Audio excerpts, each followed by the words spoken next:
Purposely. Your life, God's purpose. Listen at onpurposely.com.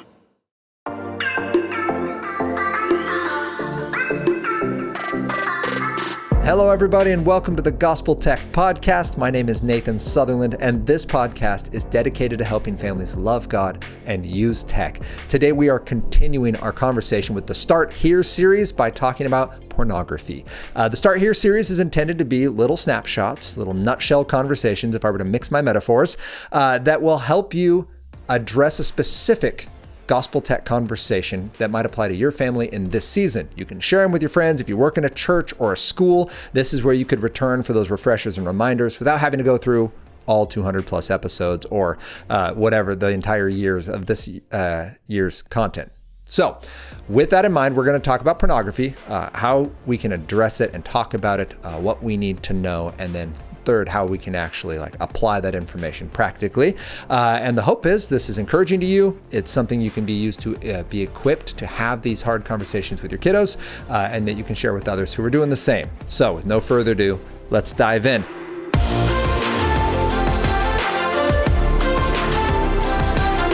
Well, how do we talk about pornography? We need to know what we're talking about. We have to be informed.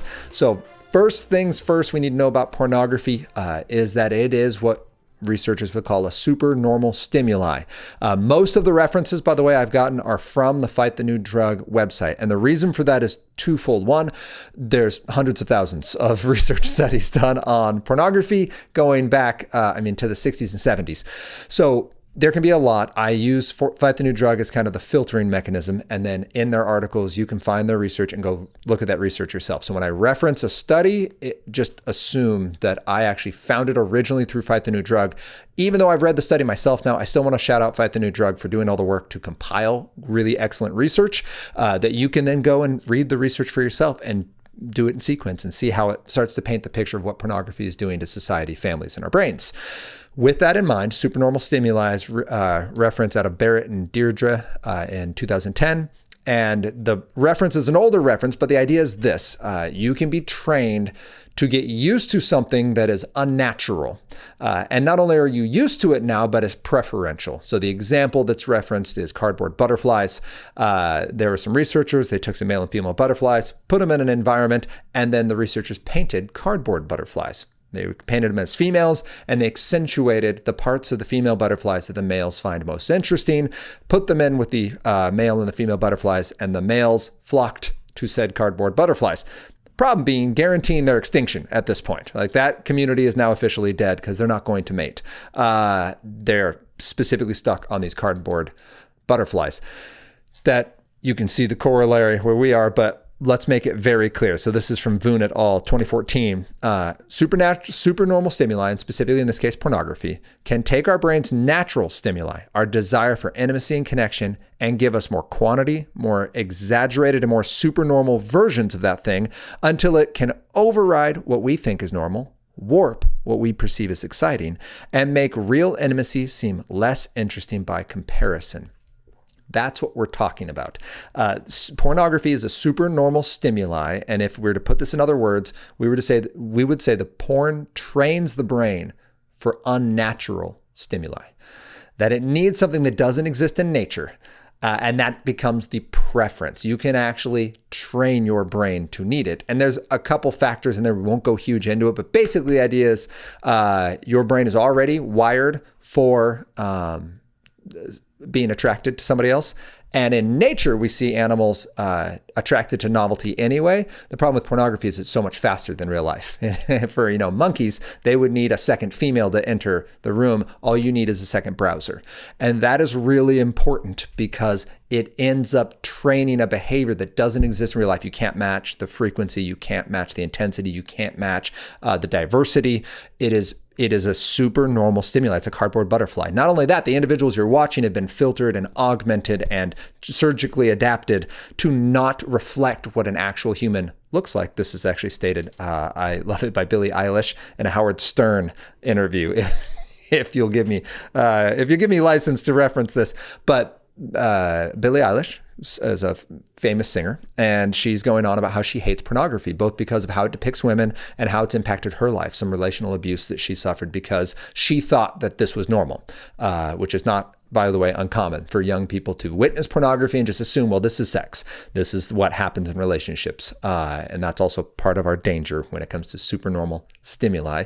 But she makes that point of like, these people aren't regular people. We don't come looking like this.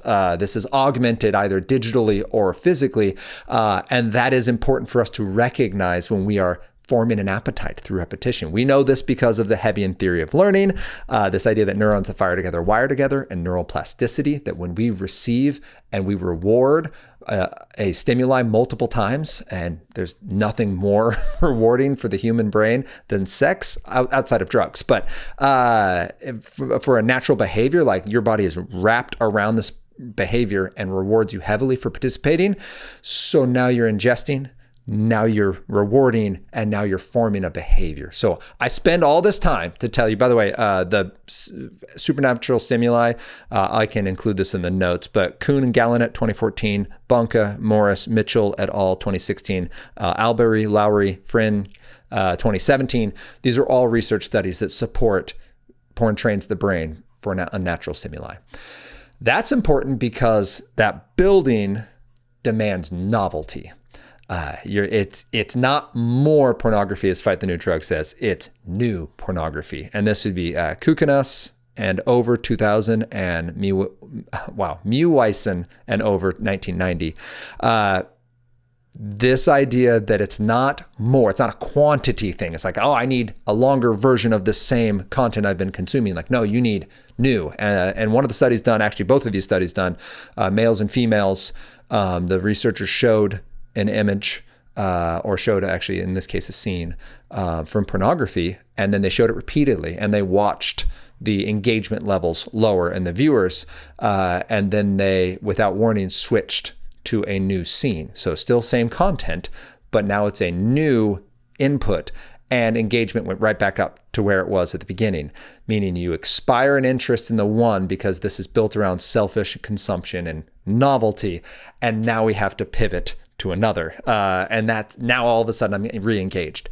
That's important because now you're training your brain to need the new. Like, yes, it works, but it only works that once. That's not new anymore. Now you got to find something else. And this is what we are finding as Dr. Norman Doidge, The Brain That Changes Itself, fantastic book about neuroplasticity, but he has a section on pornography, and he says this: pornography satisfies every one of the prerequisites for neuroplastic change, meaning it satisfies, if you wanted to adapt a brain through behavioral reward systems to getting a new behavior to form and become permanent and adapt to needing that behavior, pornography's got it. He continues, when pornographers boast that they are pushing the envelope, making new content, what they don't say is that they must, because their customers are building up tolerance to that content. And this, again, is from Brain That Changes Itself, a book he wrote in 2006 or 7.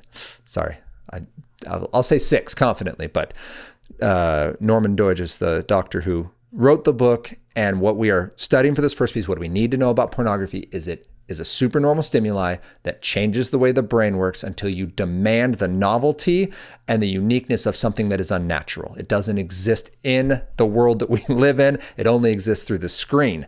That is important because the research we have on pornography shows it causes anxiety, depression, and a reduced sense of well-being. That's Wardeka, Wilk et al. 2018, Harper, Hodgins 2016, and Koletic 2017. It increases the likelihood of dangerous sexual behaviors, Wright and Tokunaga et al. 2016, Zhao and Liu in 2021, and it increases interpersonal and relational problems.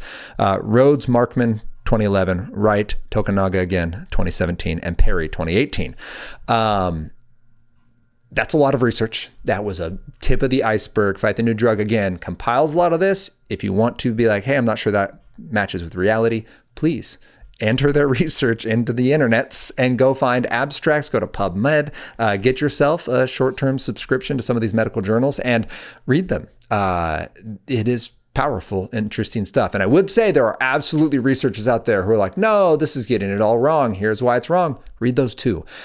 You're going to generally find what they're arguing is porn isn't the worst thing you could do, which, okay, Like, all right, like if we're looking for worst case scenarios, but I don't believe many of us are, we're looking for best case. How can we be the most consistent, loving, caring, satisfying, relationally, sexually, and healthful interpersonally, including raising kids? We're going to find much more research on the side of pornography does not help that. In fact, porn causes anxiety, depression, reduced sense of well-being, dangerous sexual behaviors. Again, especially young people who view it begin to think, well, this is sex, this is normal. And then interpersonal and relational problems. That one, a lot of that research relates to dating, marriage, and fidelity, basically. Going back to like the early 2000s, some of that research. So that's the first stuff we need to know, is that pornography is not simply religious people or church people or Christians saying, oh, like that's bad and we should shame it. In fact, that's not what I'm trying to do here. And if you feel shame from what I just shared, please hear me. I'm not blaming you for anything that has happened to you or that you have participated in on purpose or otherwise. I am saying that pornography as a creation is not good. Now, yes, God's design for us is one man, one woman, and only sexually related in marriage because it's a metaphor. Like marriage will go away at some point because, well, it's supposed to show two becoming one and what that looks like. It's supposed to show constant serving and loving for one another, just like Jesus Christ loves God the Father so much that he comes down and he says, I only do what my Father does, right? And when he goes to die, he says, now the time has come, Father, glorify your name. And God the Father speaks from heaven and says, I've glorified it and I'll glorify it again. The idea that Jesus was doing this because he loves the Father. And then he says, when I am raised again, the Father will put all things under my feet. That the Father loves the Son and he's going to give it to him. Well, marriage is this little itty bitty picture of like, how can I submit and love and serve this other? Like, how can I try to outdo the other one constantly in loving and service and kindness and hope and joy?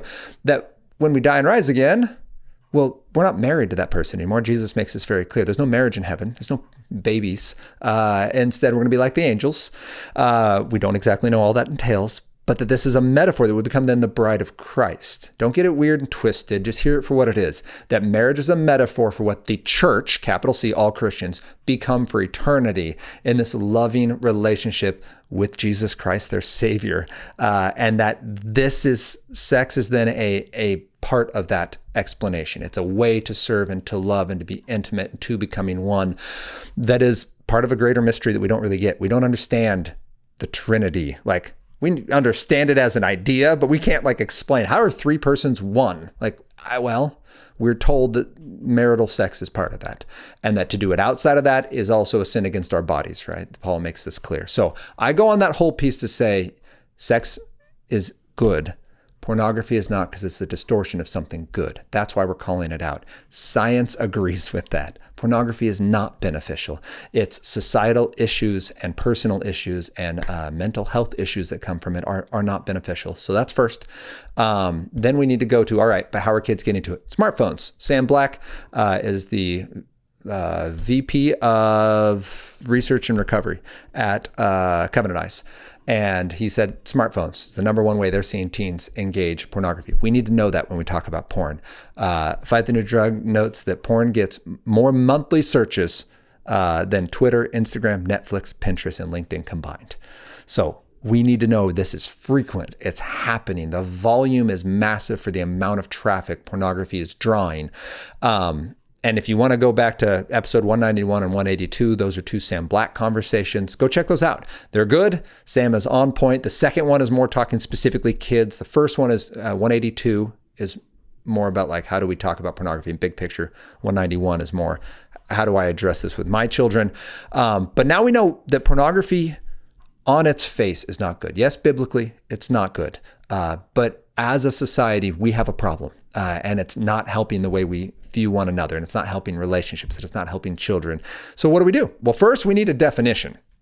I like this from Good Pictures, Bad Pictures. Pornography means pictures, videos, or even cartoons of people with little or no clothes on that focus on the private parts of the body we keep covered with a swimsuit. This is simple language. Good Picture, Bad Picture is a book you can get on Amazon. There's one, so the Good Picture, Bad Picture is kind of the 6 to 10. Good Picture, Bad Picture Junior would be appropriate down to 4 and 5-year-olds. We've read it with all of our kids. We have 4, 8, and 10. We read it repeatedly. It doesn't use the word pornography all the time. It talks big picture. If there's images that make you feel uncomfortable, if there's things that show parts of our bodies that we keep covered, if there's, people being unkind, like you tell me, gives us words. We'll talk about that here in a minute. And that's valuable tool. So start to introduce our children to this. They unfortunately do need to know that this is real, that it exists, and that there are times where pictures can be unkind, and you want to ask about that. So we have to have a definition for porn, but keep in mind, it's not just the good picture, bad picture definition. We have a biblical definition for pornography, and it actually is a bigger scope than just whether people have clothes on or not. Jesus says, "But I say to you that everyone who looks at a woman with lustful intent has already committed adultery with her in his heart." And it's very important. This is Matthew 5:28-30. It's very important that we recognize Jesus didn't say, "and everyone who sees someone naked."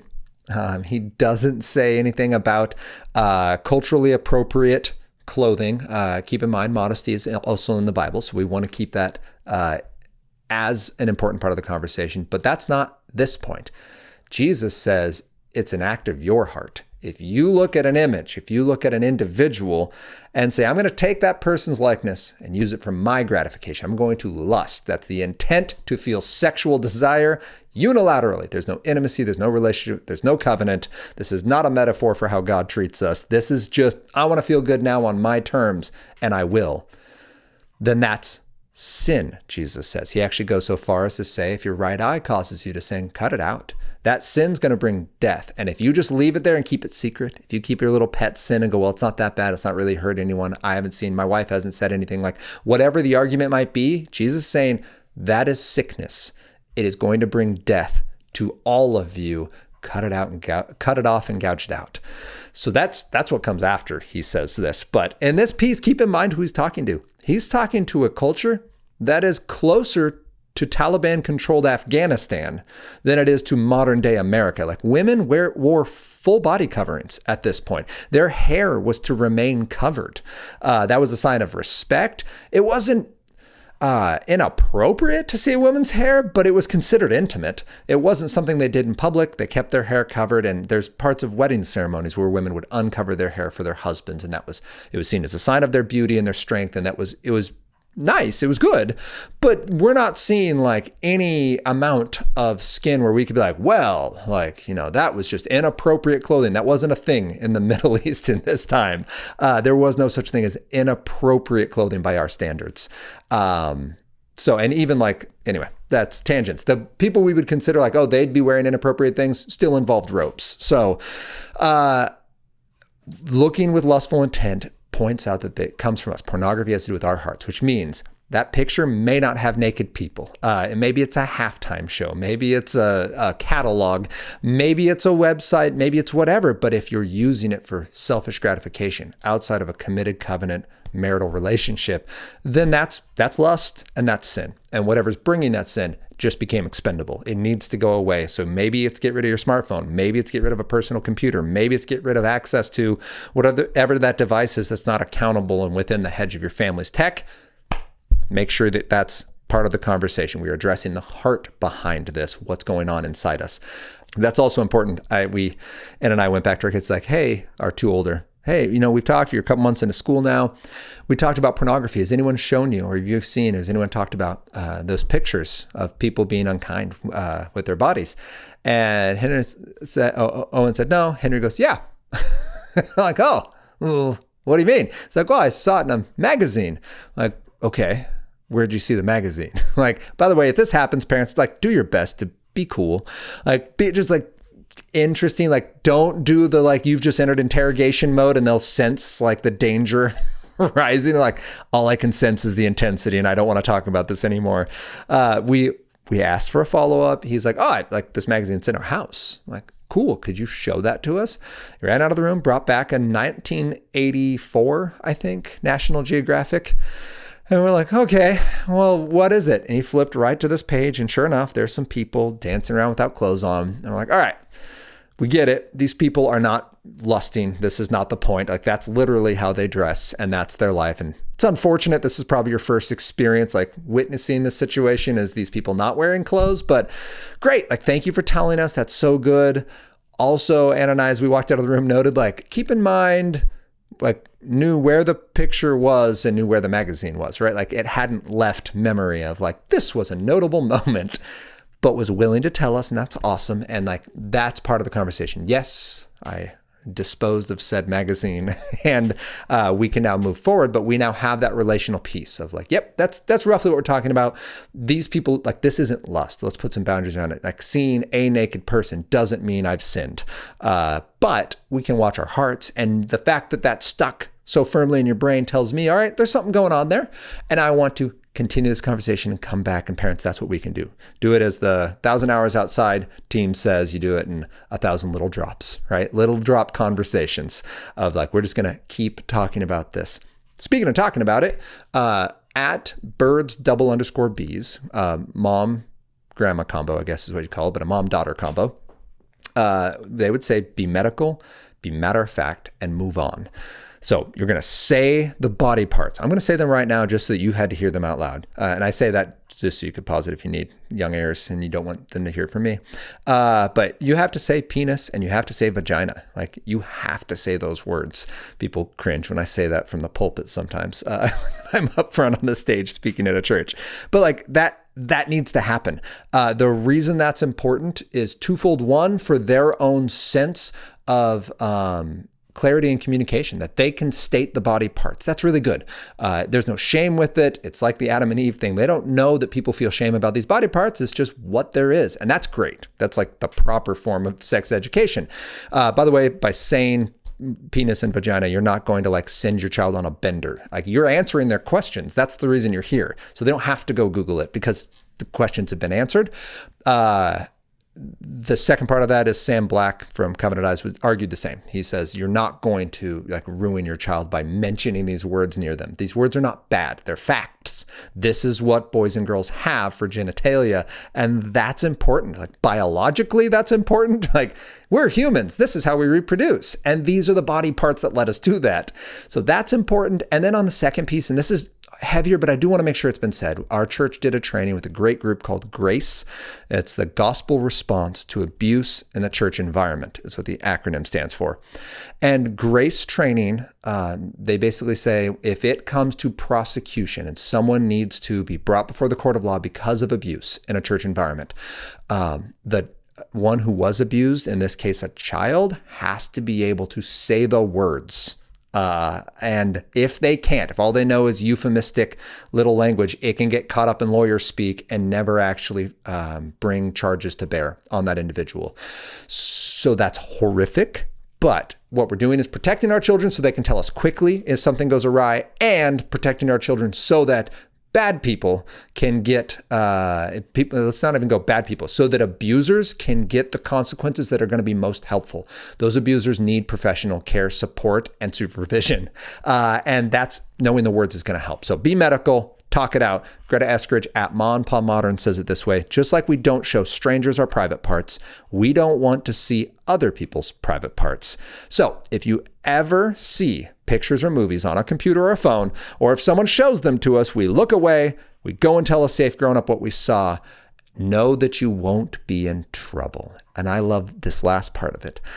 Moms and dads, as we listen to this, grandmas and grandpas, our children coming to us saying, I saw pornography, is not awesome, especially since some of them are going to come and say, I saw it on purpose repeatedly.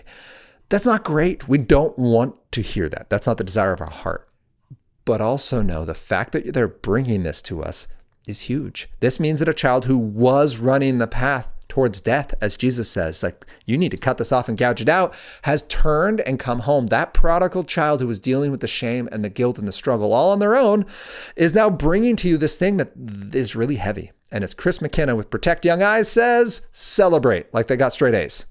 Like, go nuts, because your child who was lost is now found. Your child who was running in disobedience has returned. And that is absolutely something we want to address deliberately and intentionally and lovingly. So take them out to dinner, take them out to dessert, celebrate, praise them, hug them, and then make the hard choices, right? Some things are going to get cut off and gouged out. Some new hedges are going to go up. Some special forms of accountability and some independence is going to be lost because, well, your child has shown that they're not yet trustworthy in some area of tech use or some area of independence. And so you're going to support them in that for this season. whatever that looks like for your family. If it's an adult child who's come to you and asked for help, that might look different than if it's a teenage child still living in your home. But just know, we now know how to talk about pornography, or we know the information about pornography, what it is, that it exists, that it's really bad, and how to define it biblically, culturally. We talked about good picture, bad picture.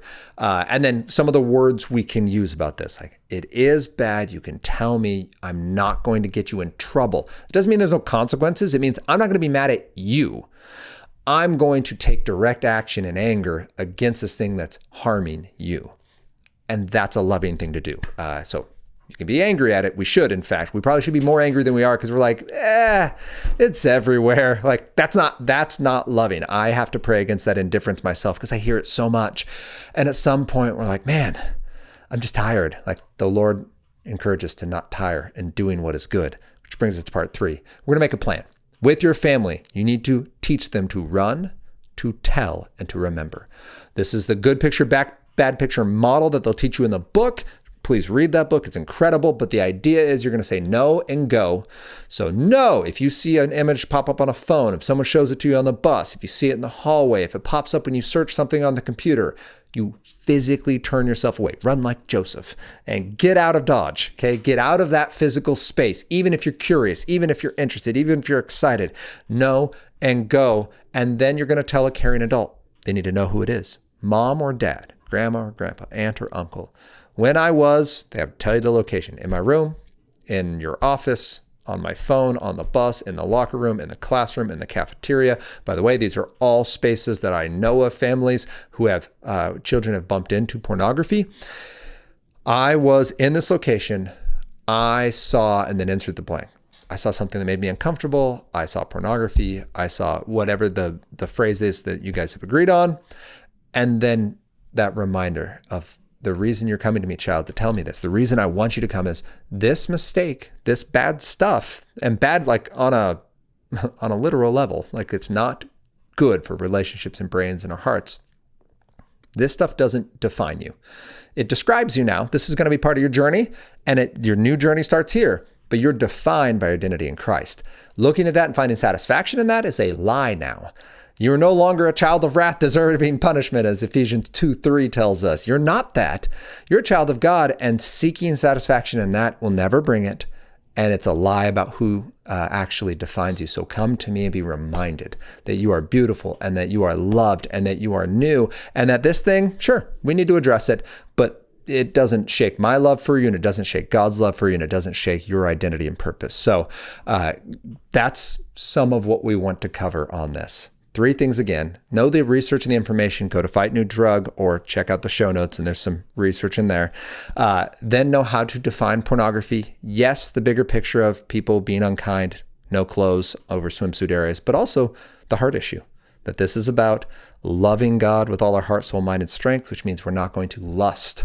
We're not going to take people made in the image of God and use them for our selfish gratification. And we're going to make a plan for that. Yes, build hedges around your technology, your devices, your network, your family, and make sure that you're talking out the game plan. When you see pornography, because I gave you a smartphone or whatever, bring it to me. I care about you and I love you. And doing so increases my trust in you, because otherwise when I find out, I'm going to go, hey, what's going on here? And we're going to have another hard conversation that might go a different direction. So please tell me first. There are other resources. Go back to the canopy. Go back to the hedge conversation about how do we build a hedge around our family specifically. You can go to the gospeltechworkshop.com.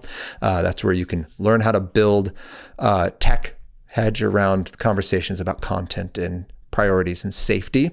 Check that out. And then, if you have any questions on this, you can write me, Nathan@gospeltech.net, or if they're just unrelated to this, you can just go questions@gospeltech.net. That's how I accrue future questions for future topics. And then to review a couple other great resources, @birds_bees, talking about pornography, and @MonPomModern. Those are 2 great pairs who do wonderful work equipping parents in pornography for research. Fight the New Drug. And if you want a book, The Brain That Changes Itself by Norman Deutsch is solid. A very good read. If you have any others, reach out to us. Oh, we're also on social media @LoveGodUseTech. And would you share this resource with others and join us next week as we continue this conversation about how we can love God and use tech.